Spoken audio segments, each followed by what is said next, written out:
প্রতিদিন যে ব্যক্তি 11 বার বলবে লা হাওলা ওয়ালা কুওয়াতা ইল্লা বিল্লাহি আলিয়্যিল আযীম, আস্তাগফিরুল্লাহাল্লাযী লা ইলাহা ইল্লা হুয়াল হাইয়ুল কাইয়্যুম ওয়া আতুবু ইলাইহি, লা হাওলা ওয়ালা কুওয়াতা ইল্লা বিল্লাহি আলিয়্যিল আযীম।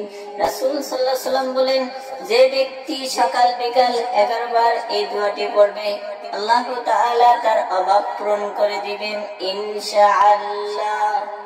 প্রতিদিন যে ব্যক্তি 11 বার বলবে লা হাওলা ওয়ালা কুওয়াতা ইল্লা বিল্লাহি আলিয়্যিল আযীম, আস্তাগফিরুল্লাহাল্লাযী লা ইলাহা ইল্লা হুয়াল হাইয়ুল কাইয়্যুম ওয়া আতুবু ইলাইহি, লা হাওলা ওয়ালা কুওয়াতা ইল্লা বিল্লাহি আলিয়্যিল আযীম।